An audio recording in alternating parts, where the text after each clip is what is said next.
Hello दोस्तों, कैसे हैं आप लोग। आशा और उम्मीद है आप अच्छे से होंगे और अपने जीवन को बहुत अच्छे तरीके से जी रहे होंगे। मैं हूं आपका होस्ट और आपका दोस्त प्रशांत और स्वागत है आपका मेरे यूट्यूब चैनल पर। दोस्तों, फ्रेंड्स, हमारा चैनल जिस पर कि हम कमिटेड हैं कि आपके साथ वो वीडियो शेयर करेंगे जो आपको अपनी लाइफ में एक दो कदम आगे बढ़ाएंगी, आपकी लाइफ को बेहतर करेंगी, आपकी लाइफ को अपग्रेड करेंगे। ऐसी वीडियो आपसे शेयर करने का मेरा वादा है और मैं वो कर रहा हूं, आपके साथ वो वीडियो शेयर कर रहा हूं। कृपया मेरा प्रोत्साहन बढ़ाइए और मेरे चैनल को सब्सक्राइब कीजिए। आज का टॉपिक क्या है? आज का टॉपिक है ग्रेटफुलनेस के बारे में, कृतज्ञता के बारे में, आभार व्यक्त करने के बारे में। जी हाँ, आपने बहुत वीडियोस में देखा होगा कि लोग बताते हैं कि दुख कैसे दूर किया जाए, कष्ट कैसे दूर किया जाए, या जीवन की परेशानियों को कैसे कम किया जाए। पर हम आज बात करेंगे कि जीवन में खुशियों को कैसे बढ़ाया जाए, मेंटल पीस कैसे हासिल की जाए और जो परेशानी है उनके ऊपर सवार होकर कैसे चला जाए।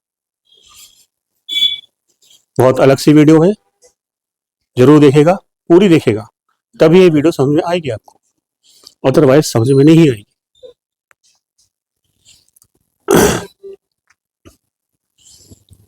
तो ग्रेटफुलनेस, कृतज्ञता, आभार व्यक्त करना। फ्रेंड्स, आपने देखा होगा कि दुनिया में सभी लोगों को कुछ ना कुछ परेशानी है। कोई किसी कारण से परेशान है, कोई किसी कारण से परेशान, कोई किसी कारण से दुखी है, कोई किसी कारण से दुखी। बहुत कम लोग ऐसे होंगे जो अपने जीवन में खुश होंगे, अपनी लाइफ से सेटिस्फाइड होंगे। तो क्या इसका रीजन उनकी लाइफ है, उनकी जिंदगी है? जिंदगी जो ईश्वर ने दी है, लाइफ जो ईश्वर ने दी है, वो कारण है उनकी परेशानी का, उनके दुख का? नहीं, कारण है उनका attitude, attitude towards life, attitude towards the sorrow, attitude towards the problems of life. आपका एटीट्यूड प्रॉब्लम्स ऑफ लाइफ के लिए कैसा है? आप उनसे परेशान ज्यादा होते हैं, या उन्हें देखकर आप हिम्मत रखते हैं कि अच्छा है, प्रॉब्लम आई है, अब मैं ईश्वर का नाम ले सकूंगा? या आपका जो माइंडसेट है वो आपकी लाइफ में अच्छी चीजों की तरफ है या परेशानी वाली चीजों की तरफ? लाइफ इस पर बहुत डिपेंड करती है। आज इसी टॉपिक पर बात करेंगे। तो दोस्तों, जीवन में परेशानी सभी के है, चाहे वो वर्ल्ड वर्ल्ड रिचेस्ट क्यों ना हो, सभी की कुछ ना कुछ परेशानी। कहीं पैसे की ज्यादा की परेशानी है, कहीं कम पैसे की परेशानी है, मिडिल क्लास वैसे ही परेशान परेशान है, सभी परेशान।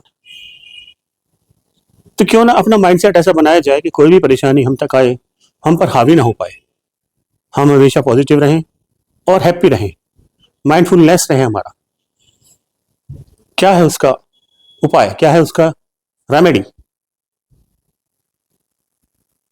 मैं मेरे जीवन को ध्यान में रखते हुए, अपनी लाइफ की अभी तक की लाइफ को ध्यान में रखते हुए आपको इसका एक सर्वोत्तम उपाय बता सकता हूं कि आप लाइफ में अपना फोकस वहां रखें जहां फोकस रखने से आपको खुशी मिले। आप अपनी लाइफ में वो चीजें देखें जो आपके पास हैं, उन चीजों की तरफ ध्यान ना दें जो नहीं है। ध्यान दें उन चीजों पर जो आपके पास हैं, जो ईश्वर ने आपको ऑलरेडी दी हुई है ब्लेसिंग्स के रूप में, उनकी तरफ ध्यान दें। एक एग्जांपल देता हूं। किसी व्यक्ति के पास शूज नहीं है, चप्पल ही है, और वो चप्पल से ही अपना सारा रूटीन करता है, और वो दुखी होता है कि मेरे पास तो चप्पल ही है। तो वैसे इंसान को देखें जिसके पास पैर नहीं है। ईश्वर ने किसी को पैर ही नहीं दिए, आपको कम से कम पैर तो दिए जिनमें आप चप्पल पहन के अपना काम कर पा रहे हैं। कोई तो व्हील चेयर पे चल रहा है, उसके पैर ही खराब है। किसी को पैर ही नहीं दिए, किसी का पैर कट गया है। लाइफ बहुत बड़ी है, जिंदगी बहुत बड़ी है, बहुत लोग परेशान हैं। आप उनसे सीख ले सकते हैं। आप उनको देखकर अपना माइंडसेट चेंज कर सकते हैं। यार मैं तो बहुत अच्छा हूँ, वो तो बेचारा बहुत परेशान है। आप दूसरों के सुख को देखकर क्यों दुखी होते हैं? आप दूसरों के दुख भी तो देखिए, अपने सुख देखिए कि मुझे क्या क्या मिला हुआ है, मुझे क्या क्या ईश्वर ने दिया हुआ है। इससे आपको बहुत शांति मिलेगी, बहुत खुशी मिलेगी। एक काम और कीजिए, ग्रेटफुलनेस दर्शाइए, कृतज्ञता दर्शाइए ईश्वर के प्रति। ईश्वर ने मुझे ये सब चीजें दी हुई हैं, मैं उनका आभार व्यक्त करता हूँ, मैं उनका धन्यवाद करता हूँ। रोज सुबह जब उठें तो उठते ही बेड से पहले ये कहें कि हे ईश्वर, आपका धन्यवाद है, आपने मुझे एक और दिन दिया है जिससे कि मैं एक और दिन जी सकूं। बहुत से लोग तो रात में सोने के बाद उठते ही नहीं, सुबह सोते सोते ही चले जाते हैं ईश्वर के पास, स्वर्गवास हो जाता है उनका। आप तो फिर भी उठ गए, इस बात के लिए धन्यवाद कीजिए कम से कम। आपका माइंडसेट बहुत चेंज होगा, आपकी परेशानी, आपका डिप्रेशन, आपका दुख, सौरव सब दूर होगा। कृतज्ञता दर्शाइए जीवन के उन पलों के प्रति, उन चीजों के प्रति जो आपके पास हैं, उन पलों के प्रति जो आपको खुशियां दे गए, उनके प्रति कृतज्ञता दर्शाइए। बोलिए, I am grateful for the life, I am grateful for my life and I am responsible for my life. अपनी लाइफ की जिम्मेदारी खुद उठाइए। कृतज्ञता दर्शाइए कि आपको ईश्वर ने जीवन दिया है। ग्रेटफुल होइए।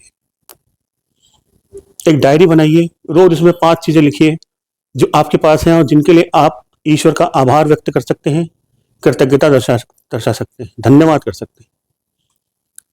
और ऐसा कम से कम आप 60 दिन तक करें। कम से कम 300 चीजें आपके पास होनी चाहिए जिसके लिए आप ईश्वर को धन्यवाद दे सकते हैं। शुरुआत में थोड़ा आपको प्रॉब्लम होगी, हो सकता है आपको वो चीजें ना मिले, क्योंकि आपका माइंड तो उसमें फंसा हुआ है ना जो आपके पास चीजें नहीं है। तो उन चीजों को ढूंढने में आपको परेशानी होगी जो आपके पास चीजें हैं। उनके लिए कृतज्ञता आप नहीं दर्शा पाएंगे, लेकिन आप धीरे धीरे प्रैक्टिस से ये आने लगेगा आपके माइंड में। रोज 5 चीजें ऐसी लिखें जिसके लिए आप आभार व्यक्त करते हैं, ईश्वर का धन्यवाद करते हैं। उस डायरी को अपने पास रखें, रोज सुबह ये काम करें। देखिए 60 डेज में आपकी लाइफ, आपका माइंडसेट ऐसे चेंज होगा, और माइंडसेट चेंज होने से लाइफ चेंज हो जाती है डियर। जहां इंसान का माइंडसेट चेंज होता है वहीं लाइफ चेंज हो जाती है। हमेशा बोले, आई एम ग्रेटफुल, मैं कृतज्ञ हूं अपने जीवन के लिए, मैं आभार व्यक्त करता हूं ईश्वर का, ईश्वर ने मुझे जीवन दिया है। जीवन अपने आप में एक बहुत बड़ा आशीर्वाद है। फिर क्यों रोना धोना, जीना तो वैसे भी है। चाहे हंस के रो लो, चाहे रो के रो लो, रो के जी लो। चाहे हंस के जी लो, चाहे रो के जी लो। जीवन तो आपको जीना ही है, ईश्वर ने दिया है आपको। और जो परिस्थिति परेशानी आपके साथ है वो भी आपको झेलनी है। चाहे हंस के झेल लो, चाहे रो के झेल लो, एक ही बात कर दिया। कृतज्ञता दर्शाएं, ग्रेटफुलनेस दर्शाएं ईश्वर को, धन्यवाद, आभार व्यक्त करें। आपके जीवन में आप बहुत बड़ा परिवर्तन पाएंगे। आशा और उम्मीद करता हूं आपको ये वीडियो पसंद आया होगा। अपना ख्याल रखें, अपने परिवार का ख्याल रखें, आपस में प्रेम रखें और ईश्वर से भी प्रेम करें। साथ ही आभार व्यक्त करें, कृतज्ञता दर्शाएं। मिलता हूं आपसे अगली वीडियो में, तब तक के लिए नमस्कार, नमस्कार।